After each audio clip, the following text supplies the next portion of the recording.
Ini adalah kisah Alison Bota dan keinginannya yang luar biasa untuk bertahan hidup. Setelah keluar malam biasa dengan teman-temannya, Alison Bota berkendara kembali ke apartemennya di Port Elizabeth, Afrika Selatan. Tetapi begitu wanita berusia 27 tahun itu memarkir mobilnya, seorang pria dengan pisau memaksa masuk ke dalam. Penyerang memerintahkan Bota untuk pindah ke kursi lain, menjebaknya di dalam kendaraannya sendiri. Dia kemudian mengendarai mobilnya untuk menjemput kaki tangannya. Dan segera jelas bahwa kedua pria itu memiliki rencana jahat untuknya.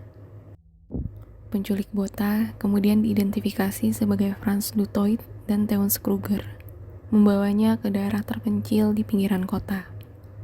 Di sana, mereka secara brutal memperkosanya, mengeluarkan isi perutnya, dan menggorok lehernya begitu dalam hingga dia hampir dipenggal.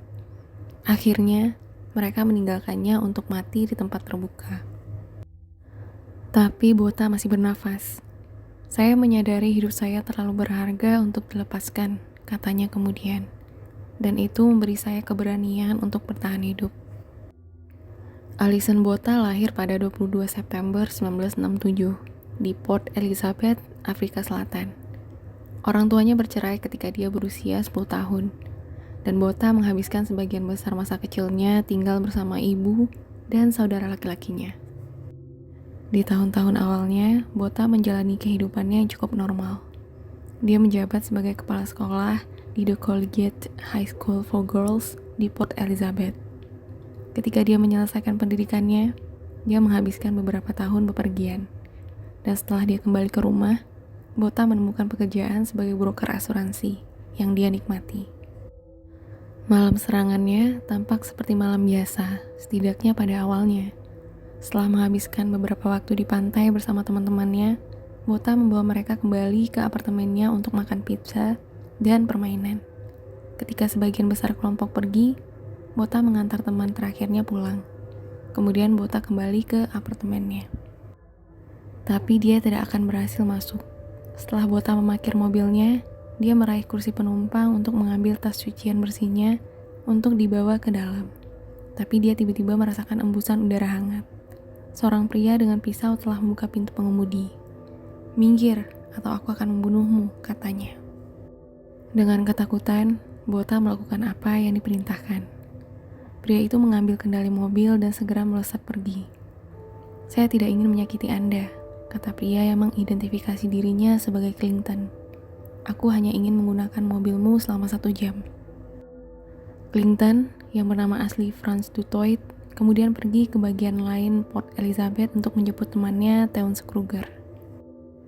Orang-orang itu kemudian membawa Alison Bota ke daerah terpencil di luar kota. Beku, Bota tahu sesuatu yang mengerikan akan terjadi padanya. Frans Dutoit dan Theuns Kruger memberitahu Alison Bota bahwa mereka akan berhubungan seks dengannya. Mereka bertanya apakah dia akan melawan mereka.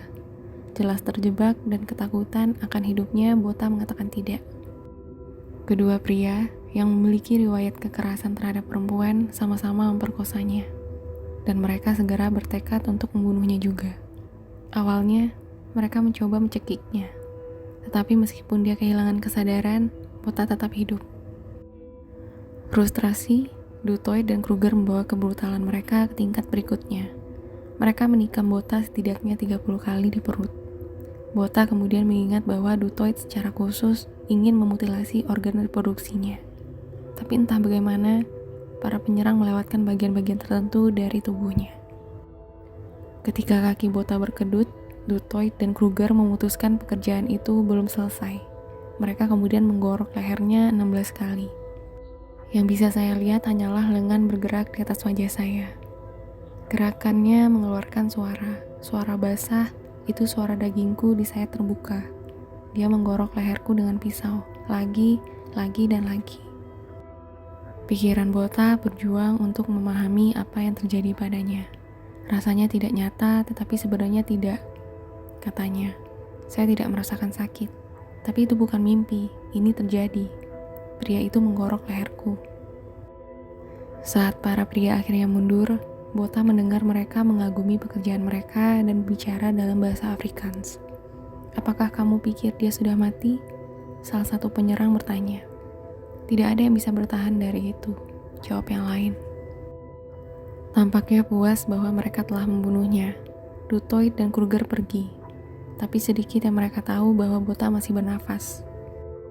Berbaring sendirian di atas pasir dan pecahan kaca, Botha tahu, setidaknya aku harus meninggalkan petunjuk tentang siapa yang melakukan ini padaku. Dia memutuskan untuk menulis nama-nama penyerangnya di tanah. Kemudian di bawahnya dia menulis, "Aku cinta ibu." Tapi segera Botha menyadari dia mungkin memiliki kesempatan untuk bertahan hidup. Di kejauhan, dia bisa melihat lampu depan melesat menembus semak-semak. Jika dia bisa mengatur untuk pergi ke jalan, seseorang mungkin bisa membantunya. Ketika Alison Botha bergerak ke arah lampu depan, dia menyadari sepenuhnya luka-lukanya. Saat dia menarik dirinya ke atas, kepalanya mulai jatuh ke belakang, karena dia hampir dipenggal. Sementara itu, dia juga bisa merasakan sesuatu yang berlendir menonjol dari perutnya, yaitu ususnya. Dia harus menggunakan satu tangan untuk menjaga organnya agar tidak tumpah, dan tangan lainnya untuk benar-benar memegang kepalanya sendiri. Botha mengenang ketika saya berjuang ke depan, pandangan saya memudar dan saya jatuh berkali-kali tetapi berhasil bangkit lagi sampai akhirnya saya mencapai jalan. Di sana, dia pingsan di sepanjang garis putih. Bahkan dalam keadaan bingung, dia tahu bahwa ini adalah posisi terbaik untuk menarik perhatian pengendara. Untungnya, Botha tidak perlu menunggu lama. Seorang mahasiswa kedokteran hewan muda bernama Tian Elert yang sedang mengunjungi Port Elizabeth berlibur dari Johannesburg melihat Botha tergeletak di tengah jalan dan berhenti. "Tuhan menempatkan saya di jalan itu malam itu karena suatu alasan," kata Elert kemudian. Dia menggunakan pelatihan dokter hewan untuk menyelipkan kembali tiroid Botha yang terbuka ke dalam tubuhnya. Kemudian, Elert menelpon layanan darurat untuk meminta bantuan. Alison Botha dilarikan ke rumah sakit, di mana dokter terkejut melihat lukanya yang mengerikan. Seorang dokter, Alexander Angelov, kemudian mengatakan bahwa dia belum pernah melihat luka parah seperti itu dalam 16 tahun praktik kedokterannya.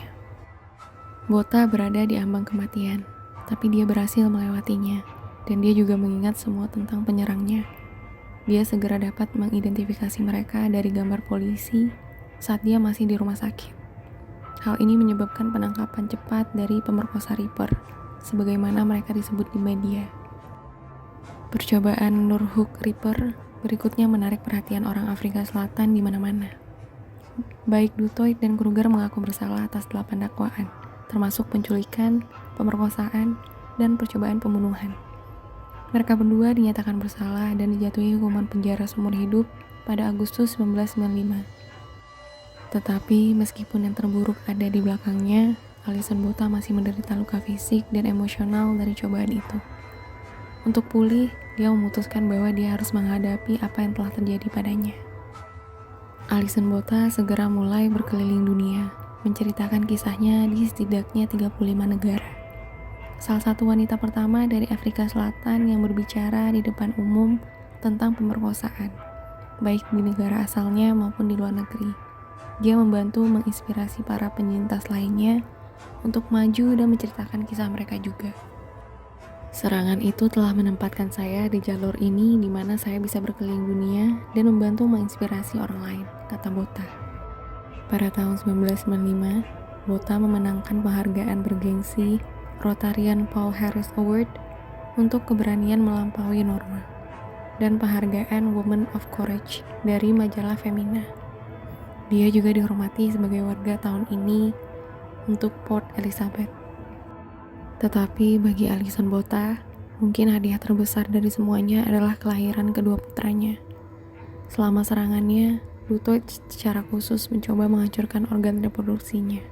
Itulah niatnya, kata Botha. Setelah kelahiran anak pertamanya pada tahun 2003, itulah yang membuat berita ini begitu positif. Sejak itu, Botha telah menulis 2 buku.